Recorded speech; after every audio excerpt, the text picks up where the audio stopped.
Hello everyone, it's me, the Fat Angry Geek, and welcome to the last episode of King Kong Week.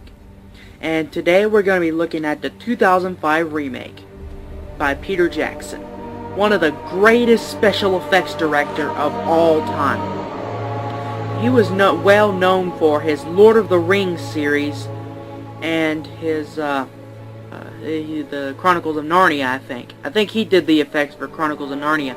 It looks like it because it has very similar effects like in Lord of the Rings had. So, now that we got that out of the way, now we're going to be reviewing Peter Jackson's King Kong.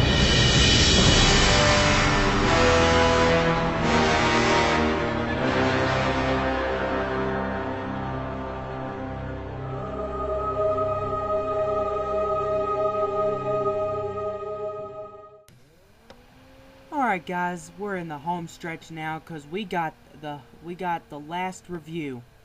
The 2005 remake of King Kong. Now, what have I got to say about this awesome movie?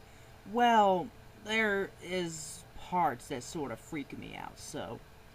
Well, anyways, let's go on to the plot. Set in the 1930s, this is the story of a group of explorers and documentary filmmakers who traveled to the mysterious Skull Island near Sumatra to investigate legends of a giant gorilla named Kong. Once there, they discover that King Kong is a real creature, living in a massive jungle where creatures from prehistoric times have been protected and hidden for millions of years.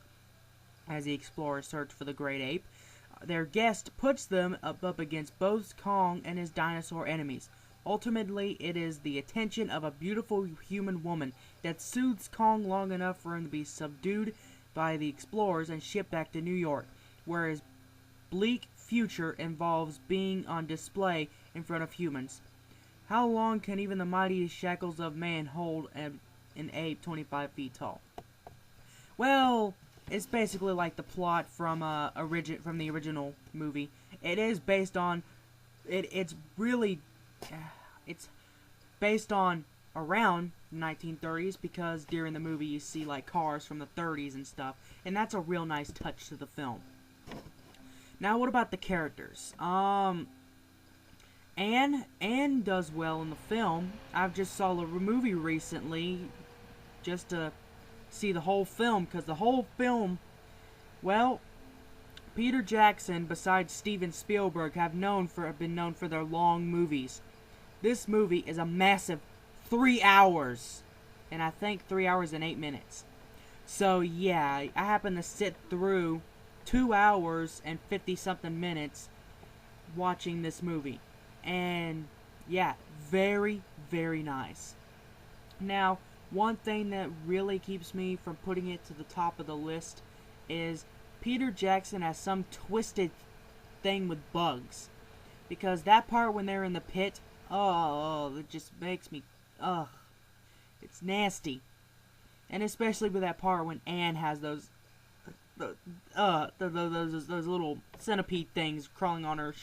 I just can't stand that. I mean, you'll probably know what I mean. I'll put a photo up for you guys just to show you. I mean, that, it just, I just have a weird tingly feeling in my chest whenever I have something like that crawling on me. I hate bugs like that big. I hate bugs that big, so, yeah. But, yeah, the characters, they're okay. Carl Denham is played by Jack Black. Yes, the guy who plays as Lenny the Shark in Shark Tale, and also as the Kung Fu Panda. I think his name is Poe or something. I don't really know because I don't watch those movies. So, yeah, Jack Black, he does do a nice job as keeping the weird person who wants to capture a giant ape. Yeah. Very smart there, Denham. Well, I should have said that to Robert Armstrong too. But yeah, what do I think about this? This is a great film despite those flaws, and the ending is just sad. The music is what kills it the most. I mean, I cannot stand to look at movies that have those. It was really emotional to see Kong get shot and killed and stuff. I mean, like the music for me is what got me the most. It wasn't like how Kong was being shot down. I mean, the 1933 movie's ending wasn't this powerful. So, yeah, that I mean that just it just like So yeah, that's the characters. What do I think of Kong? Kong has an awesome design, but he's not on my top 3 favorite Kongs. So, yeah, he just is. His design is based off more of a silverback gorilla. And yeah, that's pretty much it. Silverback gorilla. Yeah, I could think of something better than that. How about an albino gorilla? Like Little Kong. I'm just thinking way too deep into this. But yeah, it's just weird that just out of all of a sudden they're just gonna change Kong's design and make him look more realistic. Well, yeah, it does look realistic and one of the best CG effects out there. Unlike the disaster in 1998. Yeah. So, yeah, the movie is overall very, very great film. It's probably at my top 3 favorite Kong films, besides the King Kong Japanese version. King Kong vs. Godzilla is my favorite movie. So, yeah. This pretty much concludes this review of King Kong. But before I go, I have a little bit of trivia. Here, let me think about it. Let's see here. Yes.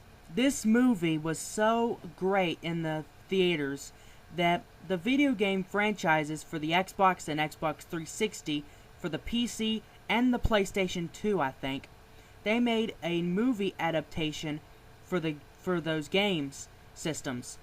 They made King Kong the official game of the movie, and it's based on around the adventures with Jack Driscoll and King Kong and stuff like that. So, yeah, you can play as Jack and you can play as King Kong. So, yeah, the game, it's a good game. I mean, I haven't played it in a long time, but first time I played it, I didn't know what I was supposed to do. I mean, I had it on PC, so yeah, PC games I wasn't too good at back then. So now that we got that out of the way, let's take a look at one other thing of why this movie is so popular among fans of the Kong franchise. Despite the McFarlane King Kong set that they released, the company called SH Monster Arts actually released a Kong figure based on the Peter Jackson design, and it looks great. I mean, it has different heads that you can put on him, and I think it comes with an and too, so that's pretty nice. So that pretty much concludes this review of how awesome it is and how popular it is among fans of the genre. I hope you enjoyed King Kong Week. I'll see you next time, and I'll probably start doing more reviews later. So, I hope you enjoyed King Kong Week. I'm glad. I hope you guys enjoyed it. I certainly enjoyed telling you about my opinions of the movies and stuff. So, stay big, and yeah. This is the Fattinger Geeks saying goodbye for now. Later.